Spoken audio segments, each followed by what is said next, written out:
Setelah kita mempelajari terkait dasar hukum dari zakat fitrah, baik dasar-dasarnya maupun komoditasnya, dan juga kepada siapa saja diwajibkan dan kapan waktunya ditunaikan, kemudian kita sudah mendapatkan beberapa petunjuk dari bentuk-bentuk zakat fitrah atau komoditas yang bisa kita gunakan. Maka di bagian yang terakhir ini kita akan membahas dari hikmah diwajibkannya zakat fitrah. Jamaah rahimakumullah. Dalam riwayat Imam Abu Dawud nomor hadis 1371 dalam bab zakat fitri, diriwayatkan dari An Ibni Abbas, dari sahabat Ibnu Abbas, qala, dia berkata, Farada Rasulullah sallallahu alaihi wasallam zakatal fitr. Difardukan atau diwajibkan melalui Rasulullah sallallahu alaihi wasallam kepada kita semuanya adalah zakat fitrah. Kemudian tujuannya apa? Rasulullah mengatakan tuhrotan lissoimi millawi warrafath.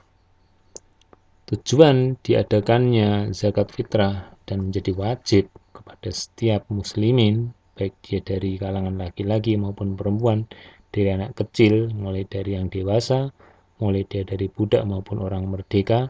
Tujuannya adalah untuk mensucikan kepada siapa? Lissoim, orang yang berpuasa. Dari apa?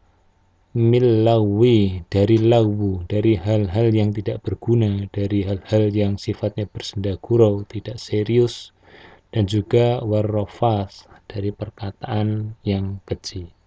Jamaah rahimakumullah, kita sebagai manusia merupakan tempatnya salah dan dosa, di mana kita sering khilaf, melakukan perbuatan yang tidak bermanfaat atau lawu, dan juga mungkin dari perkataan-perkataan kita yang terlepas dari kendali kita, dan kita mengeluarkan perkataan yang kurang berkenan dalam hal ini, yaitu rofas, yaitu perkataan yang keji. Maka hal-hal yang telah diperbuat oleh manusia sebelumnya, yaitu kumpulan-kumpulan dari perbuatan-perbuatan yang tidak baik ini akan disucikan. Yang dinamakan disucikan berarti apa-apa yang ada atau menempel pada sesuatu itu hilang. Artinya bersih, tidak ada sisa. Sehingga orang-orang yang berpuasa tatkala dia menunaikan zakat fitrah, maka dia telah tersucikan. Maka dari itu dengan diwajibkannya, sebenarnya tujuannya adalah demi kebaikan masing-masing individu dari muslimin yang disebutkan dalam hadis sebelumnya, bahwasanya di riwayat Bukhari nomor 1407 yang lalu, orang-orang baik dia budak maupun merdeka, laki-laki maupun perempuan, baik dia ini anak kecil maupun orang dewasa, selama dia muslim, maka dengan diwajibkannya ini akan menjadikan dia kembali suci atau bersih. Begitu pula faedah yang kedua atau hikmah yang kedua, dikatakan oleh Rasulullah, wa tu'matan lil masakin, dan memberikan apa? Ta'am, yaitu makanan kepada siapa? Orang-orang miskin.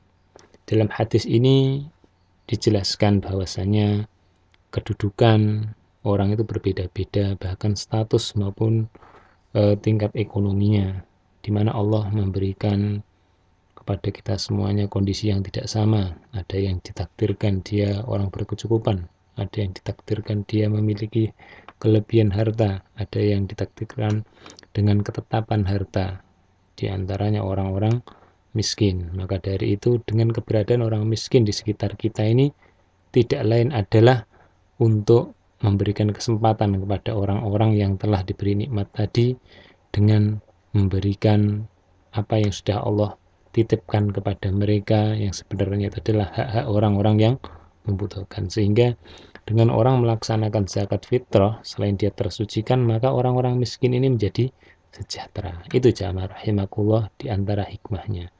Maka dari itu, marilah kita menjalankan atau menunaikan zakat fitrah ini demi niat kepada Allah Subhanahu wa taala, dan juga mendatangkan kebersihan pada diri kita, dan juga memberikan makan kepada orang-orang yang membutuhkan, di antaranya orang miskin. Dan Rasulullah melanjutkan, man addaha qabla sholat, maka barang siapa orang-orang yang menunaikannya ini sebelum sholat Id, fahiya zakatun makbulatun, maka yang dikerjakan itu merupakan ya zakat, yaitu zakat fitrah yang makbul, yang diterima. Dan apabila orang itu melaksanakannya melebihi, Rasulullah mengatakan waman addaha ba'da sholat, barang siapa yang menunaikannya setelah sholat, fahiya sodakotun min sodakot, yang dilakukan itu sebenarnya berupa sedekah saja dari sedekah-sedekah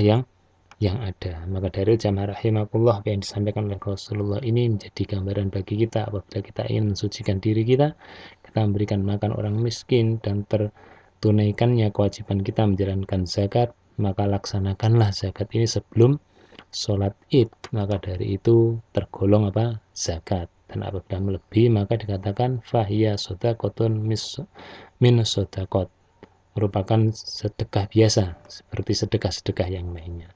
Itu jamaah rahimakumullah di antara hikmahnya. Semoga kita bisa memetik hikmahnya dan mengamalkan amalan yang luar biasa mulia ini, yang tidak lain adalah kewajiban kita, yaitu menunaikan zakat di bulan Ramadan ini, yaitu zakat fitrah. Kemudian kita akan masuk ke dalam pembelajaran ketujuh, yaitu hafalan doa harian.